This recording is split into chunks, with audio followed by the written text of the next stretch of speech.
Hey everyone, Jeff here from Films at Home. Thank you for coming back to the Films at Home podcast today. Whether you're listening along on your audio podcast apps or you're watching along on YouTube, I appreciate the support and I appreciate you coming back. Today's guest is Ralph Potts. He is a Blu-ray and 4K reviewer and a longtime home entertainment and physical media enthusiast. Ralph works right now with AVSForum, which is a very good website if you're at all interested in AV equipment and, of course, Blu-ray and 4K discs. They have a great forum, and Ralph has been doing reviews over there for quite a few years now, starting with Blu-ray and now into the 4K world. So I talked to Ralph about all sorts of things, how he got started, sort of his favorite 4K and Blu-rays, his least favorite 4K and Blu-rays, his thoughts on the quality control, what's going on in the industry right now, and of course, curating a collection and how to sort of stay sane and manage shelf space when you have, 3,000 movies like Ralph and I have. So he was a super, super cool guy. I'm really glad I got the chance to talk to him in person, over a web call, but I've been following him on Twitter for a while, and he's one of the guys who many years ago, before I ever started doing any reviews or creating any content, I actually used to write Blu-ray and 4K reviews, and he was one of the guys who inspired me to do it. I was following AVSForum and following along with all of their information while I was building my collection and building my knowledge. So it was super cool to get to talk to him today, and I think you guys will really like this conversation. So sit back, relax, enjoy the interview, and I will talk to you guys at the end. All right, guys, here is the interview with Ralph Potts from AVSForums. Ralph, thanks for joining us today. Super excited to have you on the podcast. My pleasure, Jeff. Glad to be here, man. Yeah, so if you want to just give people a little background maybe about, you and your history in this world of physical media, home entertainment, home theater, AVSForums, that whole deal, where do you come from? What are you all about? Well, let's see. This actually goes back to prior to being at AVSForum. I was actually 1999 or so. I think I bought my first widescreen television. It was a rear projection CRT. It was a Toshiba. I thought it was the shiz. But having being an an enthusiast, I was looking for the best way to optimize this television I just spent this money on. So I went online and I found this website, and I found the answers I wanted there. So I began frequenting the site, and I found out that there were people just like me who were interested. Some knew more, some knew less. So I just kind of began contributing there, and I was approached by the site's administration, and they said, "Look, you're active on the forum. You seem to be quite knowledgeable. People seem to like you. Would you be interested in moderating?" So I said, "Sure." So I did that, and I was doing that, and the next thing I knew, I was approached by several hardware manufacturers who wanted to know if I would be interested in reviewing some of their upcoming gear on the site. So I said, "Sure." So I started doing that, and that kind of grew. And I then, began kind of managing that aspect of the site a little bit, bringing hardware in and stuff like that. And it was at that time, like DVD players, amplifiers, receivers, that kind of stuff. So we also had some members on the site who were doing software reviews, DVDs, and then eventually Blu-rays. The HD DVD Blu-ray format war was kind of starting to boil a little bit.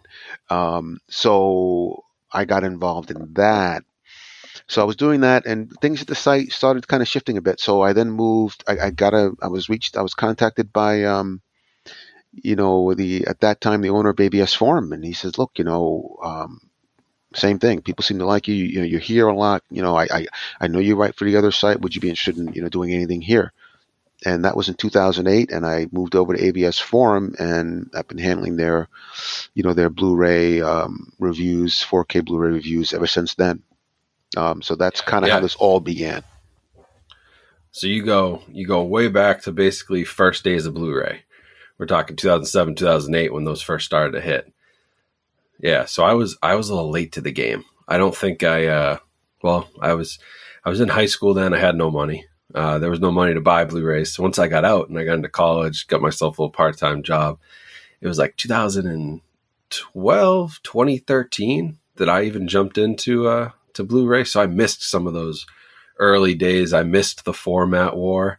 I mean, how was that? I mean, I always look at old Blu-rays, 2007, 2008, 2009, and I go, boy, those are nothing compared to even 2015, 2016 Blu-rays. I don't know, Jeff. It was kind of ugly because Yeah. you have to remember, you had two very different mediums in HD DVD and Blu-ray, and you had manufacturers um, that were supporting one and some that were supporting the other.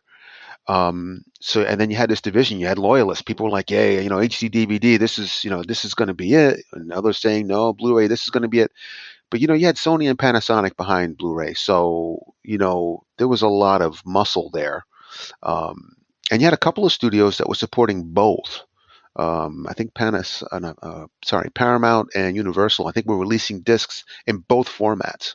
But the early days, so the war's over now. So now Blu-ray has won, and you had these releases coming out from the studios, and some of them were using, MPEG-2, encoding, which wasn't the best compression method. So you had these issues with quality, and people were, going from DVD to high definition on Blu-ray. People were, they were expecting it, and enthusiasts, they weren't going to have anything that didn't look right, and then you had, they were using, DNR to try and clean up some of these masters and these end codes, and that was creating problems. It took a little time, but eventually we kind of got things where we liked them. Although we do still see issues with, with them manipulating some of these masters and stuff. But overall, I think we're in pretty good shape now. Yeah, and I think the quality got a lot better over time, which is why I'm so confused about what's happening with 4Ks lately. Not that the quality's dipping, but the quality control has kind of fallen apart. And I would have expected that in 2015, 2016 when the format started. It's a pretty mature format now, and I'm really not sure. I mean, I know you've seen it reviewing all these different movies and all the recalls, and it's left and right from everybody. And that's why I'm curious about what those early days of Blu-ray were like. And they kind of figured it out, and it almost feels like we're going backwards now with 4K. I don't have a definitive answer as to why, we have some titles. I think a lot of the issue is surrounding, the catalog titles. It's the titles that are coming to, to Ultra HD Blu-ray, where you have these remasters that are done. And some remasters are spectacular and other remasters, aren't spectacular. I think it really depends on whose hands it's in and what they feel is important to the mass majority. And I can't speak to how those decisions are made because I scratch my head sometimes, like you do, trying to understand, like, well, who greenlit this? Who Right. sat down and looked at this and said, "Oh yeah, this is perfect print," that kind of thing. I don't know. I don't have those answers. I agree with you that there are some that are head scratchers, and then there are some that are spectacular, and you say, okay, someone here understands. So Right. it's hard to say. And I think a lot of times maybe it's just, I feel like it's the boutique labels that have issues, but then the issues go back to studio transfers or elements they were handed. And there's got to be some communication gap there. Because I don't see as many recalls coming direct from a Warner or a Paramount or a Sony as I do from them licensing to someone else. So there's something lost in translation. That's how I've been feeling lately anyway. Well, I would say that that's certainly a possibility, but they're Yeah. very tight-lipped about it. If you try to get answers to these questions, you're not going to get them. No one's going to say, yeah, what happened was, Bill was out that day and he didn't Right. he didn't get the memo. So they're not going to tell you their process. They're not going to tell you what it is that happened or didn't happen or how someone but I mean, you're right. I mean, I would say it's less frequent with the larger studios, but we had an issue recently, with Paramount with Escape from L.A. There was an issue with Yeah. the audio track on that, and I reached out to the studio because as soon as I popped the disc in, I'm watching it, and in the system in here in my room, I have a 7.2.4 channel Dolby Atmos system in here, and I immediately could tell that there was something off with the dialogue because the dialogue was not only coming from the center channel, but it was coming from the rear channels as well, which didn't make any sense. Mm. It was almost being it Yeah. was almost being double. It sounded terrible. So to Paramount's credit, they got right back to me and said, hold on, don't post your review yet. Let us, we do see there is something going on here. So they made attempts and started a process of trying to address it. And we had the issue with the Mad Max collection from Warner. So I mean, there are there Yeah. are sometimes issues like that. There are things that fall through the cracks. So I don't, is it a quality control issue? I don't know. Are we at a point where I think, they feel that some of these things may or may not be noticed? We are definitely in the minority in terms of Yeah. caring or closely scrutinizing, releases like this. Some people might, could sit and listen to that track from Escape from L.A. and yeah, it sounds great, you know. Right. So I don't know. Yeah. No, and I felt that way. I don't know if you've looked at the Craft on 4K yet. I have not, but I have heard with about it.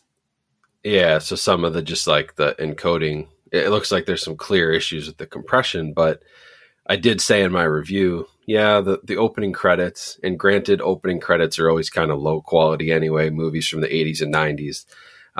Yeah, those look kind of rough, but honestly, unless you are looking for an issue, the average person probably wouldn't have noticed that one. So, and it sounds like potentially not going to be recalled for that reason because we are in the minority. But I do think they just have to be careful because this minority is who's buying physical media going forward, right? This is so true. I mean, this is who you're catering to. So don't screw up the technical stuff when it's the technical people who are buying. Maybe we're not the majority yet for the big titles, but certainly for the boutique stuff. I mean, Criterion, Arrow Video, Kino, who are you catering to? Yeah, I would agree. It's me, it's you, it's everyone who's listening to this. Sure. So, I hope they clean things up a little bit. Whatever the issue is, I hope we can figure it out because I'm getting tired of all the disc replacement recall emails, and it's like a job to track these now. figure out where my next disc and for from. them, it's a cost related issue too. Oh, So yeah. I mean, I'm sure it's not something that they would want to continue to be a problem either. But like you said, I don't know. Yeah. Well, I can't imagine. It's got to be a costly thing every time, which is, they're going to lock it down eventually. My fear is I don't want it to hurt physical because then they can, well, if that happened on a digital, we can just fix it.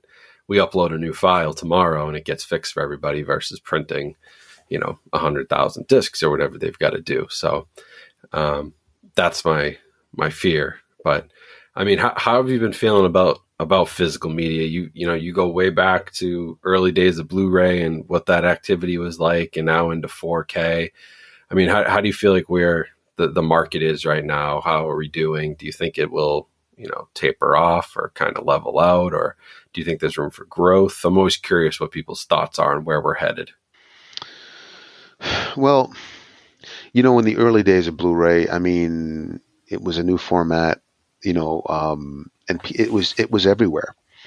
Like in the early days of DVD, when DVD came out in 1997, I remember it was kind of a game changer because now you went from VHS, which was just horrible. I mean, the best we had at the time, but Sure. to now, these little shiny discs where you could now have, lossy sound, and you didn't have to worry about, the thing freezing up on you, or, poor, overly poor quality. You could have the bonus features, all this other stuff.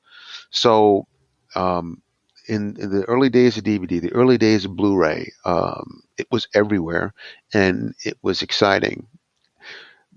Now, when you have streaming, people can basically not have to worry about, amassing a collection or storage issues or whatever. They can take their collections, or they can purchase things directly, or they can stream something from a platform like a Netflix or an Amazon that has a catalog of films, and Right. they can do it with quality that I want to say the majority would figure is perfectly fine. So I've seen a pretty big decline in the number of offerings coming from the major studios. I mean, I remember, in 2009, I was literally overwhelmed with the number of titles that I was getting to review. Catalog Yeah. titles, new release titles. It was, so much so I had to bring another writer in. It was just too much to handle, and that was, just from the major studios. That was Warner, Universal, Yep. Sony, and Paramount. Never mind any, smaller labels or independent labels. Lionsgate kind of came along later, and they've now grown. So right now, there's really, and then, I think COVID just made things worse. So where do I see things going down the road? I don't know. I would say that we are going to probably see a further decline in the release of catalog titles, especially. There's very few of those coming out now. You're getting, the majority that we're seeing now are new release, films. Um, and we're starting to see a spillover now of those new release films being released simultaneously on streaming platforms. Yep. So, I don't have high hopes that we're going to see any growth. I don't know if we're going to see any further expansion of, the shiny disc format. I just don't see it. So going forward, I think it's going to continue to kind of diminish, and it's going to be, you're going to see a small majority, a small minority that are going to be interested in them going forward. So I'm curious. Like, have you had any experience with the I believe it's called Kaleidoscape platform? Since you do some hardware reviews, because that is probably, if they can get storage costs down on how large, you need 100 gigs to store a 4K movie. As storage costs come down and you can get terabytes and terabytes of storage for cheaper, that equipment gets cheaper, and eventually you're probably to a point where you could be getting like an SD card instead of a disc, or or just downloading it right off the internet once internet speeds come up. So I'm curious if you had any experience with that platform, because they're kind of the first ones that I think are playing in that space with like the full uncompressed, not totally uncompressed, but 4K Ultra HD quality files in a digital service. I have seen it. I have not experienced Kaleidoscape in my room, but I have seen Kaleidoscape. I am familiar with Kaleidoscape, and yeah, I mean, if they can, because right now it's it's pretty cost prohibitive for the everyday person who likes to watch movies. It's cost prohibitive. If they can bring those costs down, I don't really see any issues with the quality even right now. I mean, there's no quality issues at all. I think the quality is spectacular. So if they can keep the quality at where it is and bring the cost down, it could be a game changer. Yeah, that's what I've been keeping an eye on, because obviously it is very cost prohibitive. I mean, you've got to be, I don't know, I forget what it costs. I mean, it's thousands of dollars, and that's just to get the system. Never mind the thousands you put into your home theater. So, I mean, yeah, you got to be you got to be doing pretty well to get one of those. But and it's just not an investment most people would make. But yeah, if you get that down to the price of a $300-$400 4K player, I mean, you'd have my interest even as a physical collector, because I'm thinking about the future too. I love my physical media, but I'm sort of like, all right, do I need 4,000 movies on Blu-ray, or could I curate this a little bit better? and save some space and really pick and choose and curate my collection. So, how do you sort of approach that with, your collection and how you've been thinking about it going forward? Well, I don't have 4,000 movies in my collection, but I have close to 3,000 movies in my collection. And what I have is, I have two. My collection consists of very few, but some DVDs. A couple of HD DVDs that I still have that I can't get, titles that I can't get on Blu-ray, and then Blu-ray and 4K. But I have two jukeboxes. They each hold 400, both made by Sony. So I have those, and so those 800 cases are stored away, and the rest of them, I have on shelves and so forth and so on. But I've been trying to, and I've amassed a digital library. So in other words, there's titles that I had that I says, what, I don't need to, this, I like this movie, but I don't need to own the physical disc. So I'm just going to take the digital copy. So I have 2,000, movies that I own, just the digital versions of, that I can, stream or whatever. I have an Apple TV 4K that I use as a streamer. So, but I have gotten rid of a lot of titles that way, a lot of titles, physical titles that I had that way. But there's still, 3,000 titles in here that, that I want to have, that I want to physically have. So I have them, basically, I have all the 4Ks together. They're more or less, set up by genre, and then, the Blu-rays are the same way. That's kind of how I have them all stored in here. Yeah, I'm kind of thinking the same way. I do still think I will have thousands, but I think I could probably cut 1,000 out of my library too, stuff that I'm just not going to rewatch. And I used to be that type of collector who was like, all right, let me go to Dollar Tree. Okay, there's 15 Blu-rays here. I'm buying all 15. Don't even need to look at what they are. I'm just buying them to buy them, right? And I'm just trying to get as much as I can. And I've gotten away from that because it is overwhelming. And I realized I don't really care about a lot of these movies I'm buying. I almost, do I want to keep them? Part of me is like, man, should I keep these because maybe they'll never get another release and I'll just be the guy who has that obscure movie? Maybe, but I could also do some sort of digital backup with them, which is what I've been thinking as well. So I hear you. It's a space issue. And, I just had my first kid. So oh, congrats. Thanks. Yeah. So he's going to be 9 months old next week. And we're like, okay, so that's one kid. We have 3 bedrooms. I'm in one bedroom right now with all my crap. He's in the other bedroom and we're in the third one. What do we do if we have kid number Uh-oh. 2? Where does this room, go? And so it's like, geez, do we want to move and get a bigger house? Yeah, I tried. I've been trying for the last year. It's almost impossible with the market, but it's, that's why I'm like, man, I need to consolidate. I need to downsize a little bit, which is probably a good thing. And I would recommend it to anybody out there.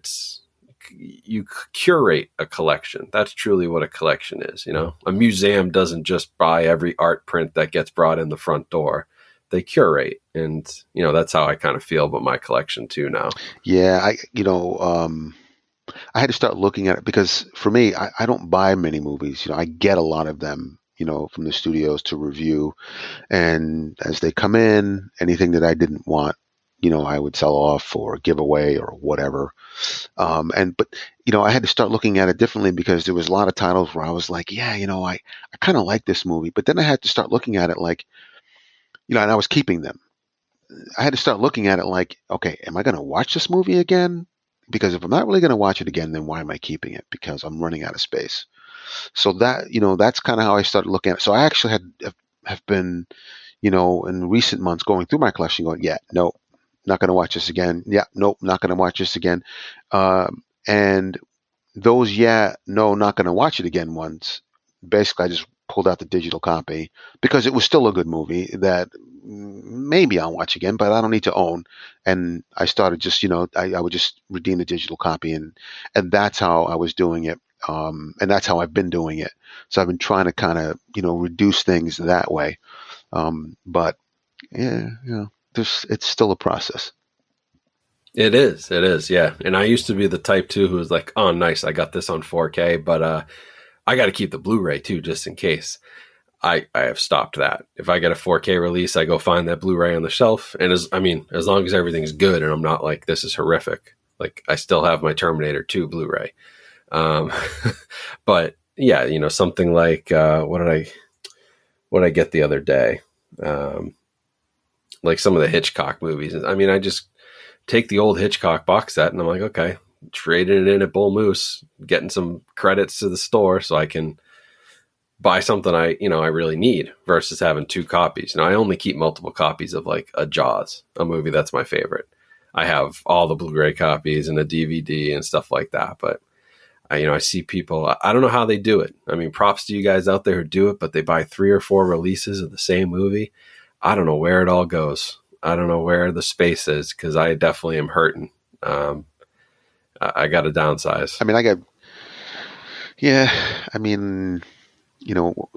Space isn't an issue in the house in terms of that. But I would not want to have to spread my collection to other areas.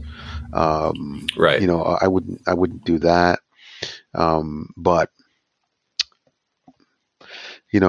everybody's situation is just a little bit different, so everyone has to kind of figure things out for themselves in terms of what works best for their particular setup and their particular space. But yeah, and that's where I'm limited. So I've just been I can't take anything outside of this room. My wife will have a conniption. So well, Go ahead.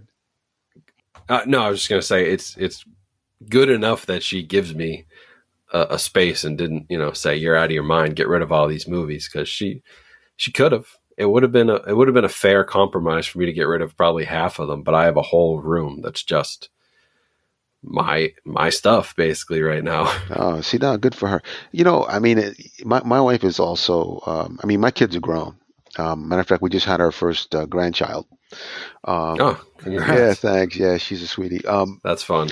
Yeah, so the kids have moved out. They're married, living on in their own homes and so forth and so on.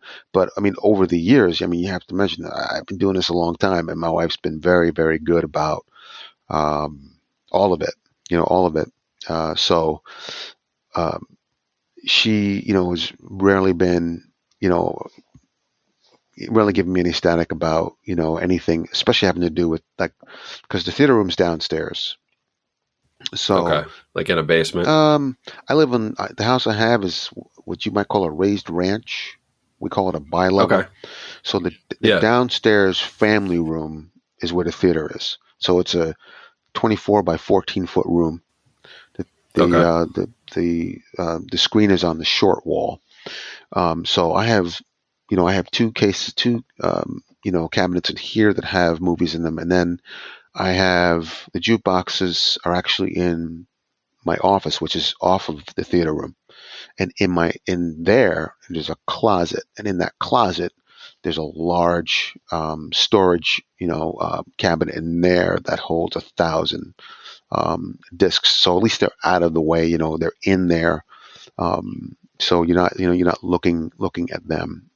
But that's what I've had to do too, is like I had shelving, and it was like, it's just not as efficient. I've gotten these, actually this cabinet right behind me here is one of the storage cabinets that'll hold, I think that one holds like 700, and it folds up, and it just looks like a little I don't know, looks like a coat, little rack or something. Like, it's just, it doesn't take up much space. And I have these spinning towers now, use all 4 sides, maximize the space. I've been able to consolidate space wise, because I'm not in as big a room.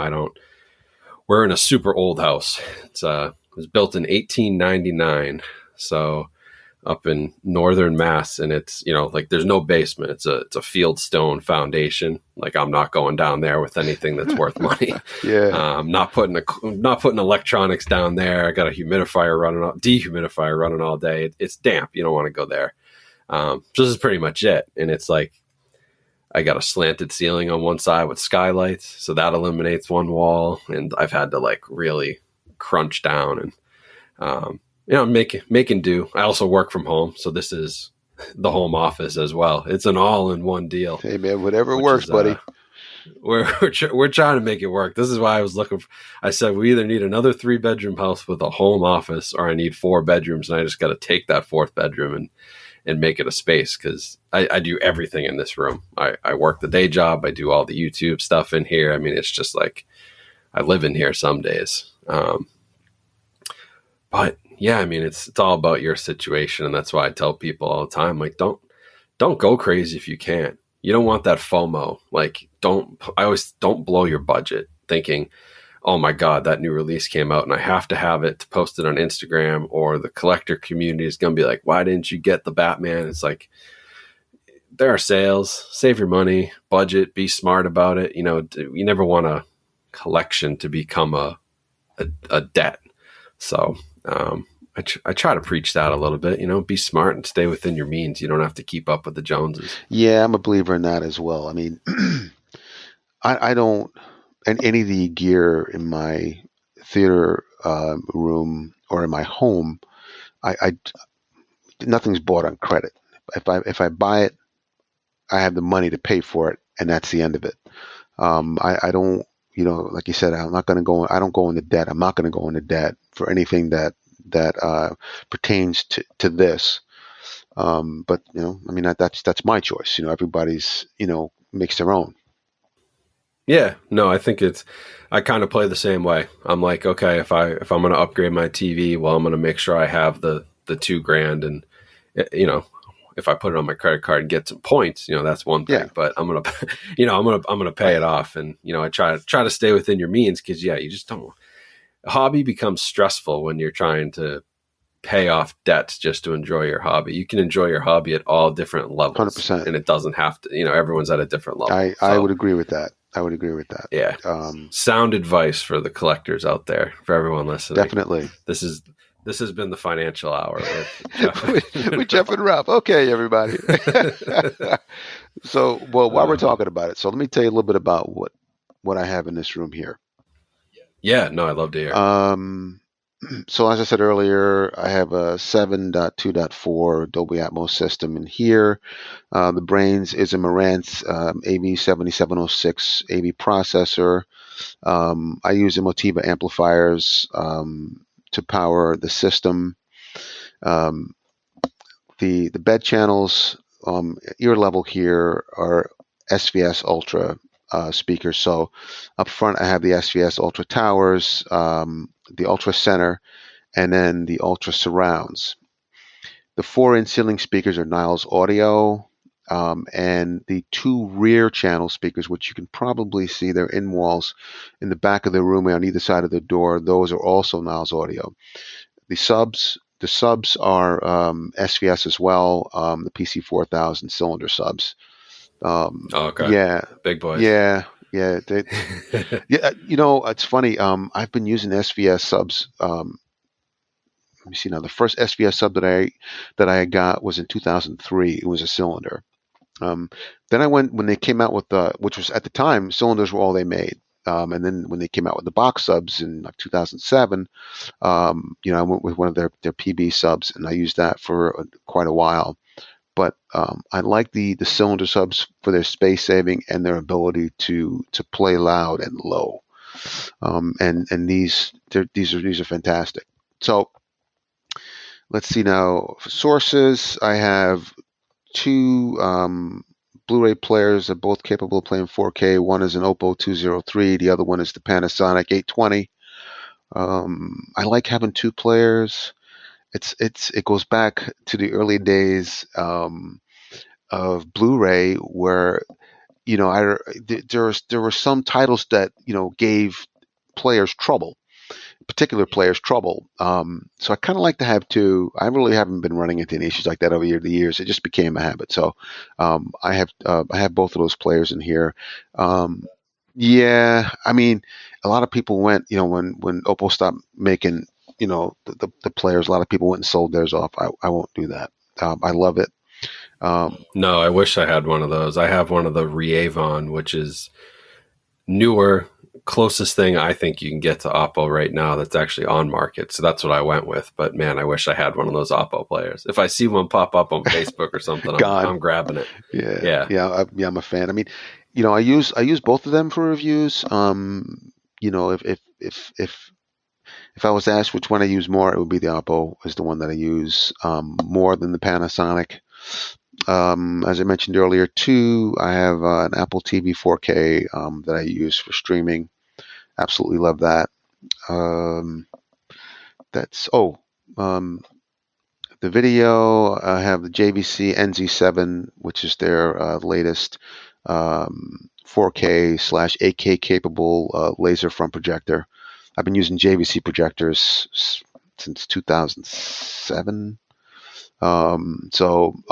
Yeah, I'm a fan of JVC. Used Sony before that. I didn't really have any problem with Sony projectors either, but I've been using JVC since then. Screen I have is a Stewart Studio Tech 130G3. Um, I recently reached out to Chris Seymour over at Seymour AV because I want to run a dual screen system in here. So I want to have a retractable scope screen because the Stewart is a 16:9. So they're building that for me now. Those guys are great. Chris is just such a knowledge when it comes to this stuff. And so we had a nice little back and forth to come up with the best solution for what I wanted. So that's in the works now. Yeah, and that pretty much rounds it out. Yeah. So I actually, I had the SVS guys on two episodes ago. I'm trying to track which one it was because there's episodes I've recorded and there's the ones I've released. So when people are listening to this, how many ago was it? I don't know, 2 or 3. But yeah, I've been using their stuff since I first upgraded to a big boy home theater. I started with like a $300. It was a Samsung. You bought a Blu-ray player, and that was your receiver, Sure. and then you hooked your speakers up to that in my parents' house in my bedroom. Like that's what I was using. I thought that was groundbreaking at the time. And then I moved down into their basement. I kind of finished the basement for me and she wasn't my wife yet at the time, but we lived down there for a year, and that's when I could expand. I went to SVS. I have all their Prime stuff. The Ultra stuff is real nice, but at the time I was in the Prime budget. Right. Right. But I have the PB 2000 sub. So yeah, I mean, I love that. It's a monster. I've moved 3 times, and that's that's always one of the heaviest things I move. It's a monster to move, but I've heard their cylinder ones are great too, and the space savings. They don't look like they're going to be this powerhouse, and then I've heard them, and they just blow you away. That's crazy. So I do love the SVS stuff. We had a really good conversation with those guys, so that's my go-to if anybody asks me if you want, your 5 speakers, and I even use their Prime Elevation speakers for the Atmos, for the heights, which are very nice too. So yeah, I mean, we have you have the upgraded version of my set. You have the luxury car, and I have the Toyota Camry, but the SVS it's good stuff no matter what level you go at. They just have great products. 100%. Yeah. So I've been super happy with those. And then, yeah, I am kind of a Sony guy. I have to say I'm a little bit of a Sony fanboy. I've got the Sony TV. I had a Sony 4K player, but I got rid of it because I had issues. And that's when I moved up to something bigger and better. Although I must say, and maybe I'll ask you this because you're the hardware guy. Recently, last couple of reviews I've done, I'm using the Reavon player. I've got a Denon receiver. It's all 4K capable. I've never had any issues.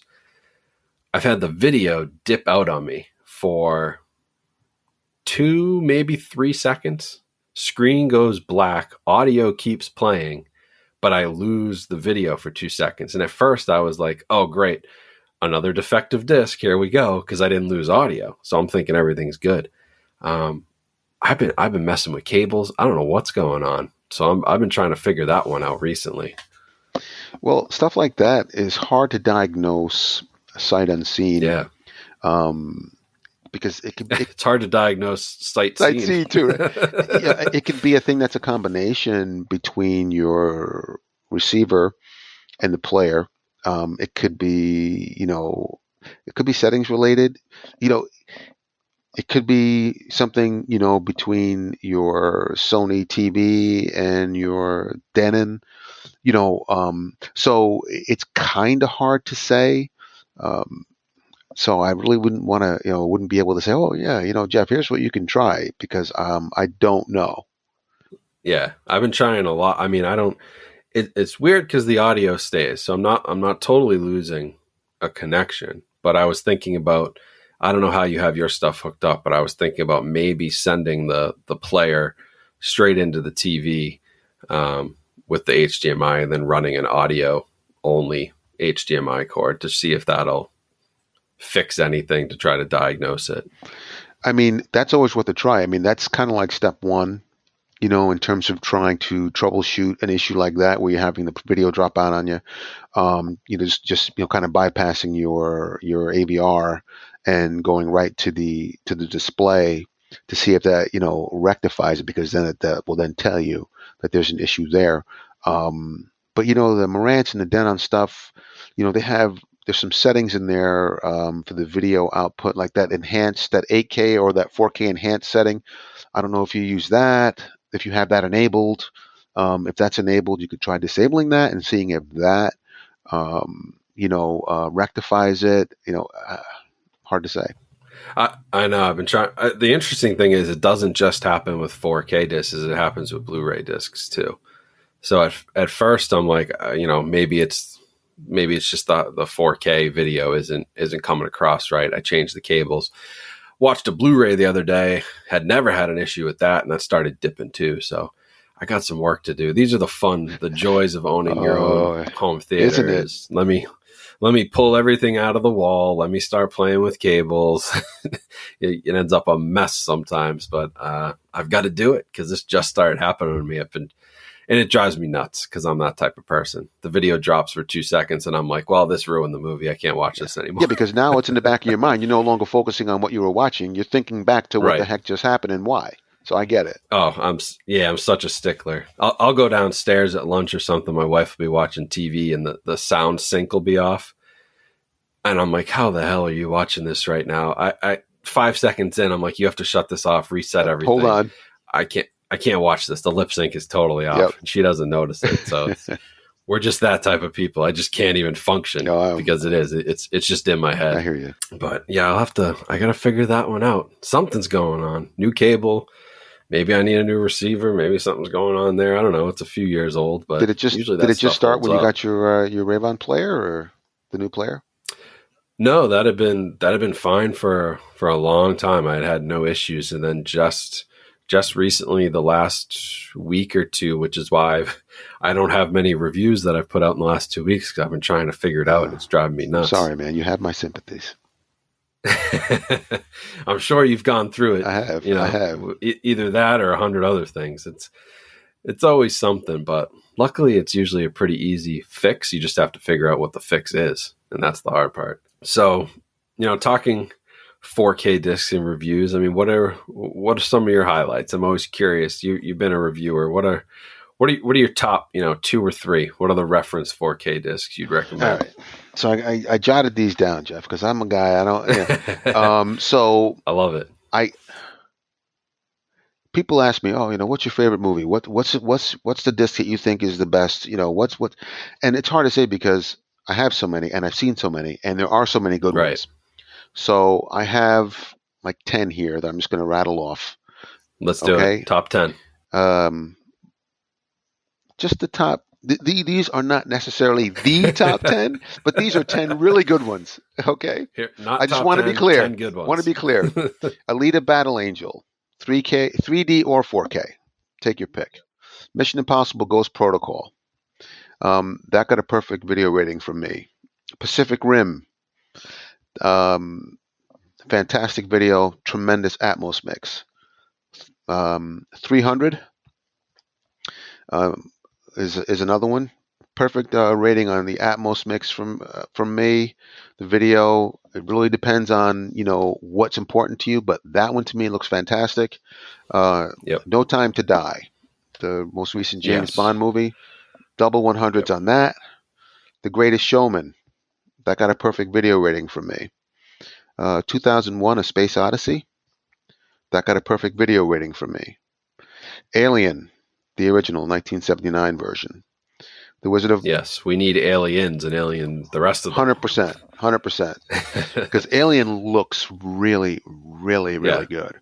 Um, Unbelievable. The Wizard of Oz, that got a perfect technical rating from me. Superman, the movie, I'm just a huge fan. I love the movie. I love what Warner did with the Atmos track on it.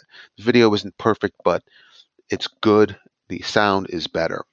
Lawrence of Arabia, perfect video, Oh yeah. technical rating from me on that.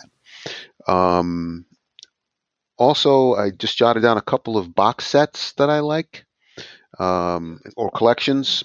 The Middle Earth collection, that includes the Hobbit series, Lord of the Rings, the Matrix collection, Indiana Jones, Back to the Future, the Godfather trilogy, Alfred Hitchcock Classics collection, and the Dark Knight trilogy. Those are just a few. So those are some that if someone says, "Hey, I'm looking for something that looks and sounds good," you can't go wrong.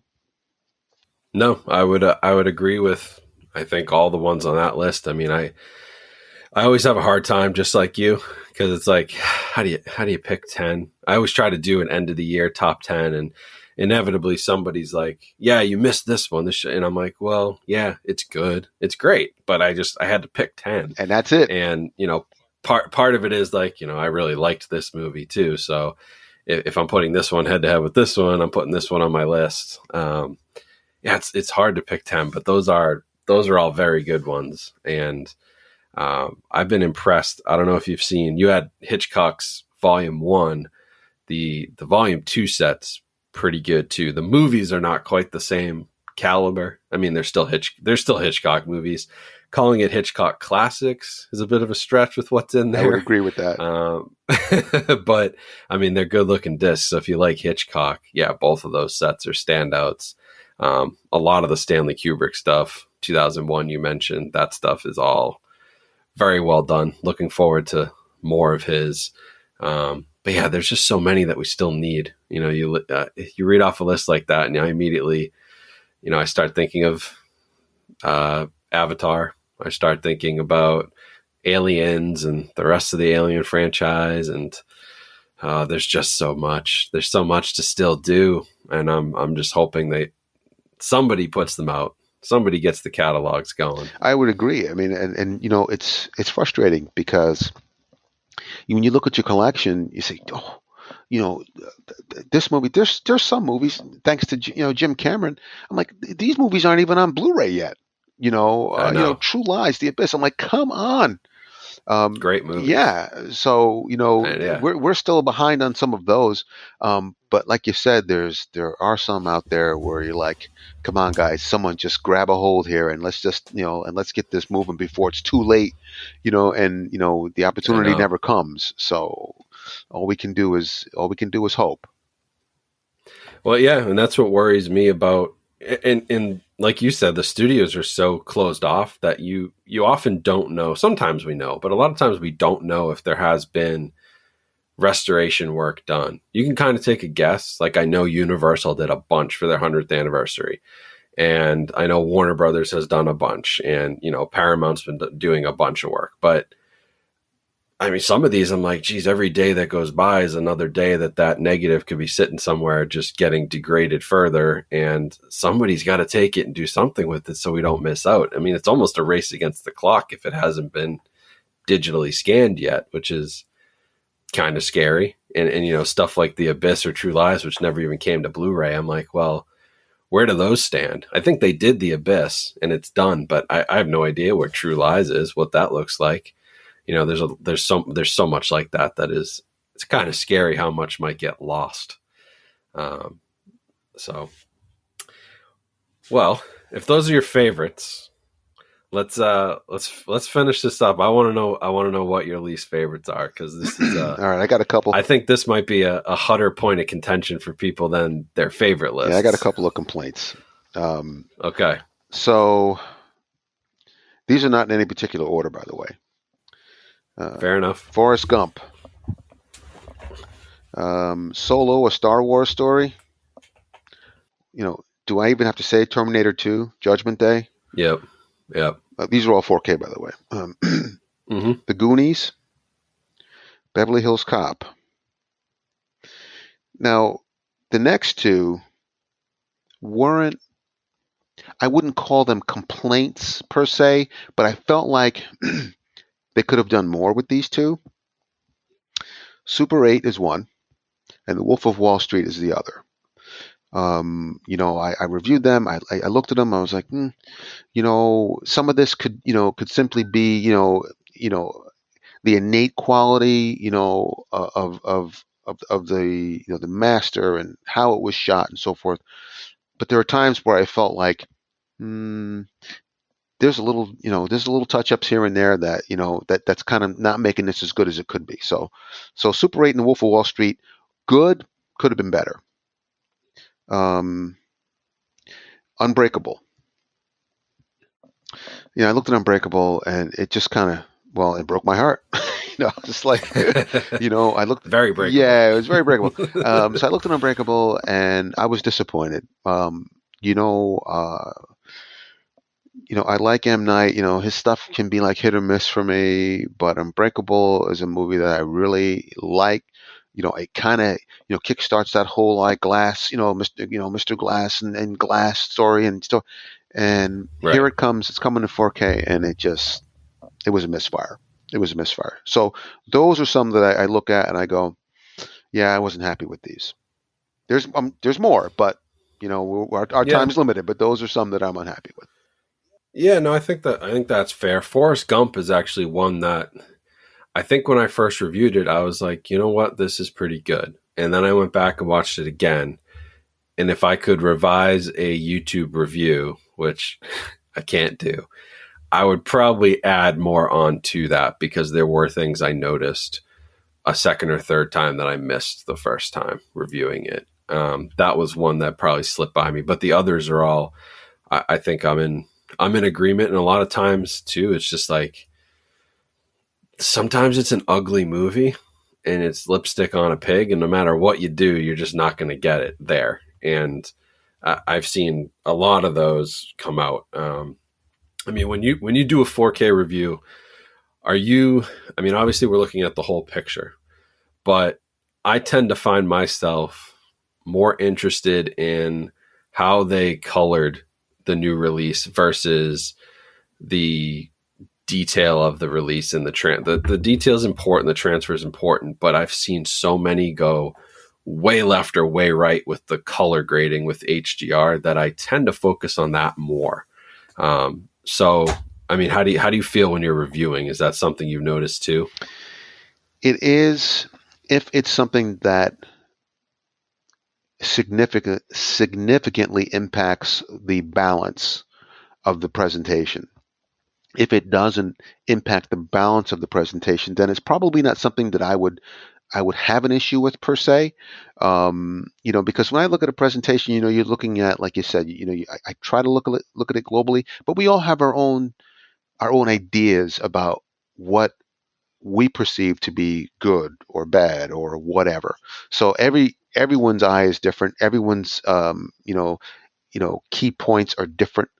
So for me, I want to see how well they, applied the HDR in terms of not just, the color grading, but how are they using, the highlights? Are the highlights? How well are those interstitials in the darkest areas of the image? Are they visible? Are they not? Should they be visible?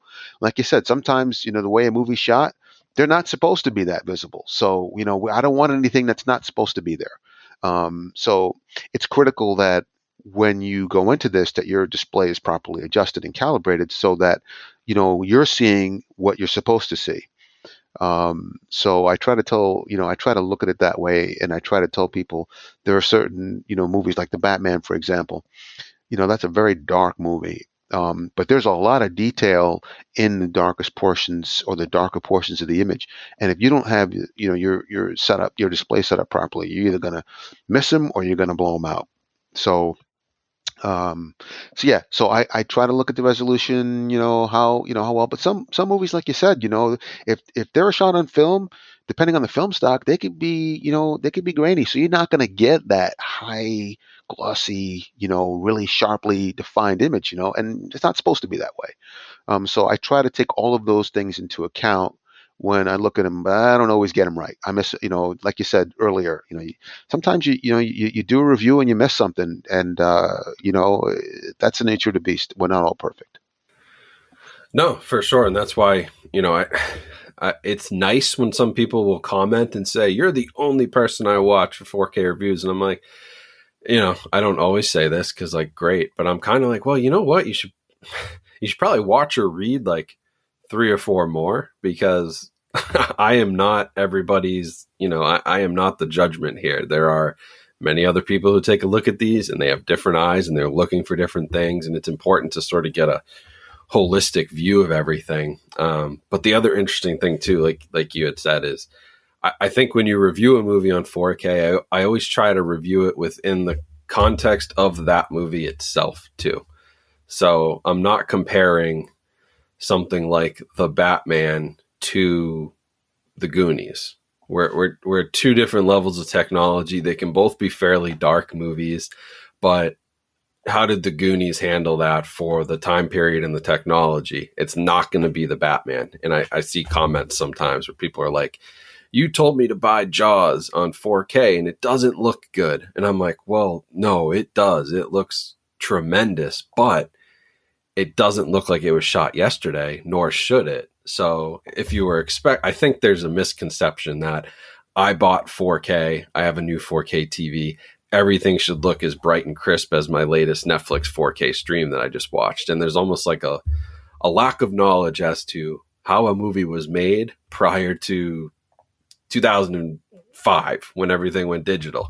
Because you got 100 years of movies here that are not going to be the prettiest things in the world, but within the context of their history, Jaws is incredible. 2001 is incredible. That one actually could stand up with some of the modern movies, but it's all within the context of that individual film because the Texas Chainsaw 4K is not going to match up to 2001 on 4K, even though they're same time period and same format and everything. It's not even close. I couldn't agree more, and you're correct when you say misconception because that's exactly what it is. Everyone thinks Yeah. that, well, this is 4K, so everything's supposed to look like No Time to Die. It's 4K, right? Isn't it Right. 4K?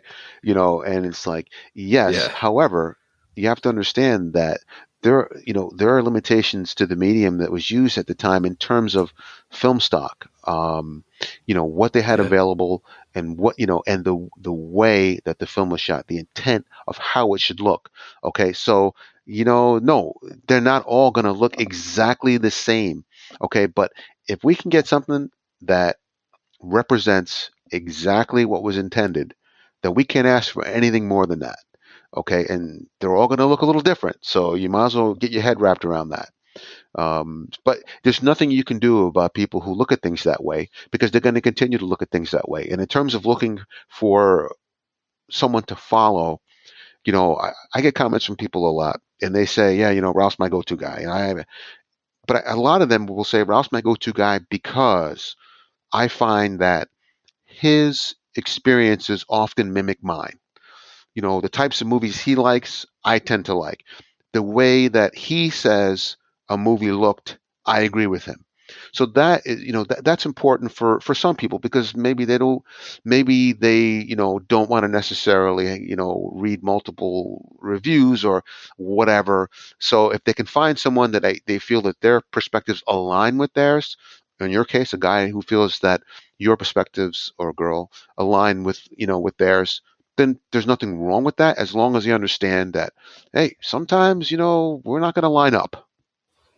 Right. Yeah. And it's not gospel. Exactly. If you don't agree with me, feel free, look around, see it for yourself. But yeah, it's a good point. I mean, that is how you probably resonate with people. And I definitely have my biases, and everybody has their biases towards what they like. And there's sort of an unconscious bias too. If I already love this movie and have a soft spot for it, and I've seen it 15 times compared to a movie I've seen once, I could be more critical or more, I could praise that movie more because I'm so excited. And it's, there is sort of that unconscious bias you don't even know you have when you're reviewing. So it's a struggle. You try to remain neutral, but it's like when I was reviewing Jaws, I mean, you would have had to royally screw that up for me not to tell you that this was awesome. I'm going to tell you something, Jeff. You and I are on the same page, especially with Jaws. When Jaws came out on Blu-ray, I reviewed it. Like you said, I was so excited and so pleased with how it looked. It got double. Well, it definitely got 100 for video. It got 100 for video on Blu-ray, Yeah. and I had people come back. There's no way, this is 100.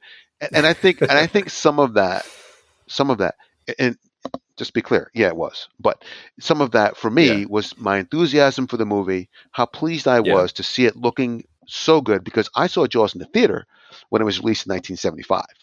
Okay, I was there. I was 11, but I was there. So I've been a fan forever, and to see it looking so good, and of course, to come out in Ultra HD and looking even better, I was thrilled. So I know exactly what you mean about that.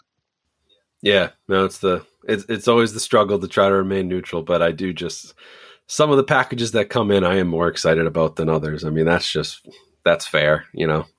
Everyone has that, but yeah. So, man, we've been going an hour. We did a whole hour. I wasn't sure.